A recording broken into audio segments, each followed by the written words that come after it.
नुकताच राज्यमंडळाचा आणि इतर बोर्डचा 10वीचा निकाल जो जाहीर झाला, त्या निकालानंतर लगबग सुरू होते 11वीच्या प्रवेशाची. या 11वी प्रवेशाच्या बाबतीत बऱ्याच विद्यार्थी आणि पालकांमध्ये संभ्रम आहे आणि काही गैरसमज आहेत. तर ते अगदी क्लिअर आहे, संभ्रम काहीही नाही त्याच्यामध्ये. फक्त एक महत्त्वाचं सांगायचं म्हणजे औरंगाबाद महापालिका क्षेत्रात 11वीच्या ऑनलाईन प्रवेश रद्द झालेले आहेत. आता तुम्हाला सरळ कॉलेजला जाऊन प्रवेश घेता येतील, परंतु त्याच्यासाठी या वर्षापासनं महाराष्ट्र गव्हर्नमेंटने एक 11वीची प्रवेश परीक्षा ठेवलेली आहे, ज्याला आपण 11वीची CET असं म्हटलं आहे. या 11वी CET देणाऱ्या विद्यार्थ्यांना प्रथम प्राधान्य देण्यात येईल, कारण 11वीचे प्रवेश हे सर्वच कॉलेजेसमध्ये मेरिट लिस्टनुसारच घ्यायचे आहेत. त्याच्यामध्ये सर्व क्रायटेरिया तपासले जातील. त्या विद्यार्थ्याची कास्ट असेल, त्याचे मार्क्स असतील आणि इतर जे आरक्षण असतील, या सर्व आरक्षणाचे सर्व नियम पाळून सर्वच महाविद्यालये प्रवेश देणार आहेत. तर त्यासाठी सर्वच विद्यार्थ्यांना ही CET देणं अगोदर बंधनकारक म्हणता येणार नाही, पण दिलेली ही कधीही चांगली असेल तर आपल्याला लवकरात लवकर प्रवेश घेता येतो. कारण प्रत्येक महाविद्यालयाला बंधनं आहेत. अगोदर त्यांनी हे CET देणाऱ्या विद्यार्थ्यांना प्रथम प्राधान्य द्यायचं आहे प्रवेशासाठी, त्यांची अगोदर गुणवत्ता यादी लावायची आहे आणि नंतर ज्या उर्वरित जागा असतील 11वी प्रवेशाच्या, त्या उर्वरित जागावर ज्या विद्यार्थ्यांनी ही CET दिलेली नाही त्यांना प्रवेश देण्यात येईल. त्याच्यामुळे जर मॅक्सिमम विद्यार्थ्यांनी, सर्वात जास्तीत जास्त विद्यार्थ्यांनी CET जर दिली तर त्यांना 11वीचा प्रवेश अगदी सुकर होणार आहे. ह्या CETचा फॉर्म भरण्यासाठी फार काही अवघड नाही आहे.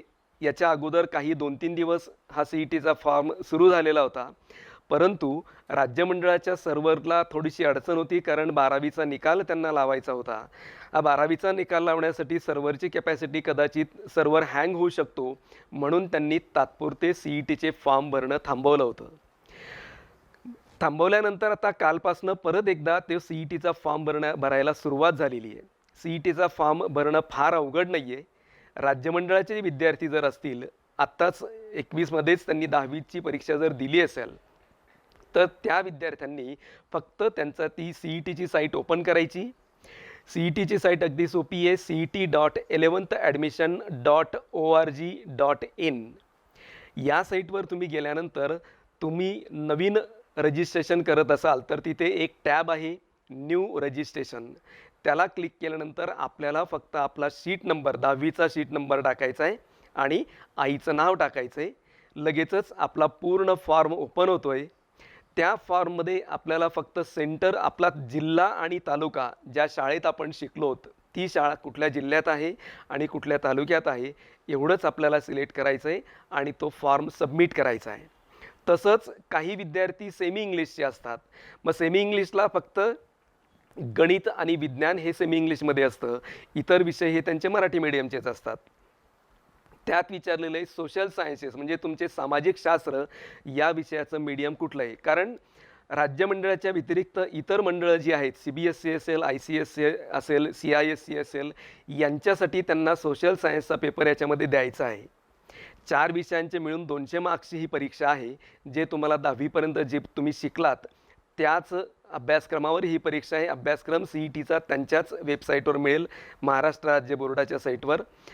त्या अभ्यासक्रमावर ही परीक्षा 4 विषयांची असेल. सोशल सायन्सेस हा विषय इतर बोर्डांना नसतो, म्हणून त्या विद्यार्थ्यांनी तो इंग्लिशमध्ये लिहायचा की मराठीत लिहायचा याच्यासाठीचं ऑप्शन त्या CETच्या फॉर्ममध्ये दिलेलं आहे.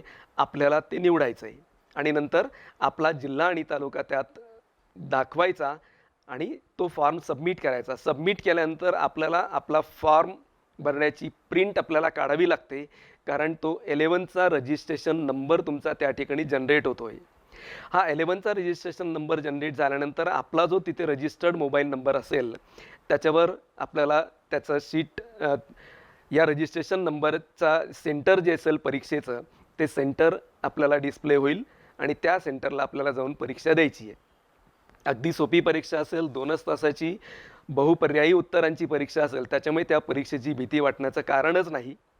त्याच्यामुळे परीक्षा देणं हे कधीही चांगलं असेल. परीक्षा दिल्यानंतर आत्ता जे मी सांगितलं तुम्हाला की परीक्षा दिल्यानंतर 11वीला प्रवेश घेणं अगदी सुकर होणार आहे. मग नंतर राहिलेल्या विद्यार्थ्यांना प्रवेश मिळतील. म्हणून जागा शिल्लक राहतील न राहतील या संभ्रमात न जाता आपण प्रवेश परीक्षा दिलेली कधीही चांगली असेल. या प्रवेश परीक्षा दिल्यानंतर आपल्याला 11वीत ज्या ठिकाणी प्रवेश घ्यायचा आहे त्या ठिकाणी आपल्याला जे डॉक्युमेंट लागतात त्याबाबत सांगतो. 11वीला प्रवेश घेताना त्या महाविद्यालयाचा प्रवेश फॉर्म असेल. तो प्रवेश फॉर्म भरण्यापूर्वी प्रत्येक महाविद्यालय CETची जी मेरिट लिस्ट असेल त्यांच्याकडे जे रजिस्टर्ड विद्यार्थी असतील किंवा त्यांच्याकडे जे विद्यार्थी अप्रोच होतील त्यांना त्या CETच्या मार्क्सची मेरिट लिस्ट लावावं लागेल. ही मेरिट लिस्ट त्यांना कास्ट कॅटेगरी वाईज असेल, इतर जे समांतर आरक्षण असतील याच्यासह ती मेरिट लिस्ट डिस्प्ले करतील आणि त्या गुणवत्ता यादीनुसार प्रत्येक विद्यार्थ्याला त्या ठिकाणी प्रवेश मिळेल. त्याच्यासाठी विद्यार्थ्यांनी 10वीचे ओरिजिनल मार्कशीट, 10वीचा ओरिजिनल TC, कास्ट सर्टिफिकेटची झेरॉक्स 2 किंवा 3 झेरॉक्स, त्या विद्यार्थ्याचे पासपोर्ट साईज 2 किंवा 3 फोटो, प्रत्येक महाविद्यालयावाईज ही कागदपत्र सर्वांसाठी सारखीच असणार आहे. त्याच्यासोबतच तुमचा आधार कार्डची झेरॉक्स आवश्यकच आहे.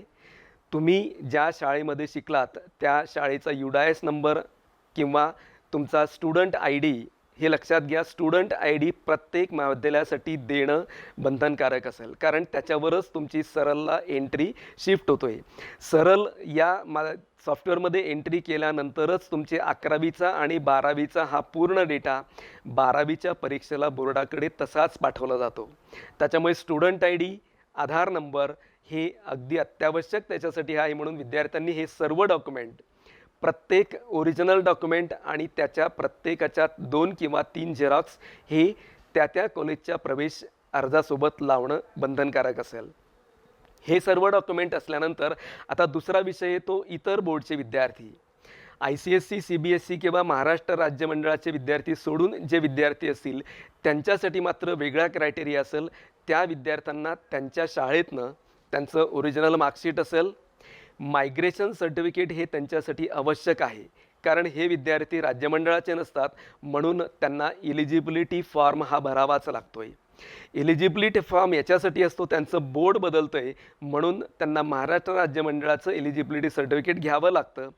त्या इलिजिबिलिटी फॉर्मसोबत त्यांना मायग्रेशन मार्कशीट आणि TC आणि एक डिक्लेरेशन फॉर्म असतो. तो डिक्लेरेशन फॉर्म त्यांना या इलिजिबिलिटी फॉर्मसोबत देऊन ज्या महाविद्यालयामध्ये त्यांनी प्रवेश घेतलेला आहे त्या महाविद्यालयातनं त्यांचा इलिजिबिलिटी फॉर्म राज्य मंडळाकडे पाठवला जातो किंवा डिव्हिजनल बोर्डकडे पाठवला जातो आहे. हा पाठवल्यानंतर त्यांना 3 ते 4 महिन्यांमध्ये इलिजिबिलिटी प्रमाणपत्र मिळतं. तो इलिजिबिलिटी नंबर असल्याशिवाय त्यांना 12वी बोर्डचा फॉर्मच भरता येत नाही. म्हणून ही प्रक्रिया इतर मंडळासाठी आवश्यकच आहे. हे सर्व मंडळाचे जे इलिजिबिलिटी फॉर्म असतील एकत्रित त्या कॉलेजेसला त्यांचा इलिजिबिलिटी नंबर दिला जातो. अन्यथा या विद्यार्थ्यांचा 12वी बोर्डचा फॉर्मच भरला जात नाही. आणि त्याच्यासोबतच या इतर बोर्डच्या विद्यार्थ्यांनी त्यांचा स्टुडंट ID, त्यांचं आधार कार्ड हे सुद्धा त्यांना त्यासोबत लिंक करावं लागतं. हे सर्व कागदपत्र विद्यार्थ्यांनी अगोदरच जमा करून ठेवावे, कारण 21 ऑगस्टला ही परीक्षा होणार आहे. आत्ता साईट सुरू केलेली इतर मंडळाच्या विद्यार्थ्यांसाठी आजच ही CETची साईट सुरू होते. त्यांना आपलं जे काही बोर्ड असेल CBSE, ICSE सारखे ते बोर्ड, त्याच्यात सर्व बोर्डची लिस्ट दिलेली आहे, ते सिलेक्ट करायचं. त्यांच्यासाठी ती आज 3 वाजेच्या नंतर साईट सुरू होणार आहे. तसंच 21च्या अगोदर जे विद्यार्थी 10वी पास झालेले असतील, म्हणजे मागच्या वर्षी यावर्षी जे 10वी पास झाले त्याच्या अगोदरच्या वर्षी जर काही विद्यार्थी 10वी पास झालेले असतील त्यांच्यासाठी सुद्धा CETचा फॉर्म आजपासूनच सुरू होणार आहे. ज्यांनी अगोदर रजिस्ट्रेशन केलेले असतील त्यांचे रजिस्ट्रेशन झालेत, नवीन त्यांना रजिस्ट्रेशन करण्याची गरज नाही. म्हणून अगोदर पास झालेल्या विद्यार्थ्यांसाठी आणि अदर बोर्डसाठी हा CETचा फॉर्म आजपासून सुरू होतोय. बाकी राज्यमंडळाच्या विद्यार्थ्यांसाठी तर सुरू आहेच. जुजबी माहिती आहे 21 तारखेच्या परीक्षेची तयारी फार वेगळी आपल्याला करायची नाही आहे. फक्त प्रवेशासाठी लागणाऱ्या कागदपत्रांची आत्ता यादी मी आपणास सांगितली, जेणेकरून त्या महाविद्यालयात गेल्यानंतर आपल्याला कागदपत्र शोधायची गरज पडायला नको. प्रत्येक कागदपत्र आपल्या सोबतच असले पाहिजे. दुसरं महत्त्वाचं, या कागदपत्रांसोबत आपला बँक अकाउंट नंबर जर नसेल तर बँक आता आताही ओपन करायला हरकत नाही आहे, कारण नाहीतरी प्रवेश हे 22-23 ऑगस्टच्या नंतरच सुरू होणार आहेत. त्याच्यामुळे त्या प्रवेशाची तयारी अगोदरच आपण करून ठेवावी.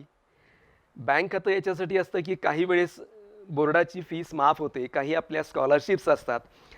कास्ट कॅटेगरी असणाऱ्या विद्यार्थ्यांसाठी, सर्वच कास्टच्या विद्यार्थ्यांसाठी स्कॉलरशिप फॉर्म असतात. त्या स्कॉलरशिप फॉर्मची तयारीसुद्धा विद्यार्थ्यांनी वेळोवेळी महाविद्यालयाच्या प्रशासनाला भेटून आपल्याला कुठली स्कॉलरशिप मिळते, आपण कुठल्या स्कॉलरशिपच्या क्रायटेरिया बसतो आहे, ही सर्व माहिती घेऊन त्या वेळेस स्कॉलरशिपचे फॉर्म जर भरले तर विद्यार्थ्यांच्या फीसमध्ये बरीचशी कमी होते. मग ती स्कॉलरशिप कशी जमा होते, तर आपला बँक अकाउंट नंबर कॉलेजला दिल्याशिवाय आपली स्कॉलरशिप त्या अकाउंटला जमा होत नाही. म्हणून ती एक महत्त्वाची काळजी विद्यार्थ्यांनी घ्यायची आहे स्कॉलरशिप फॉर्मची, आणि वेगवेगळ्या स्कॉलरशिपची माहिती करून घ्यायची आहे. ती माहिती असल्यानंतर तुमच्या अकाउंटला जेवढी फीस तुम्ही महाविद्यालयात भरतात तेवढी स्कॉलरशिप तुमच्या अकाउंटला सरळ जमा होते. सब्सक्राइब कीजिए हमारे चैनल को।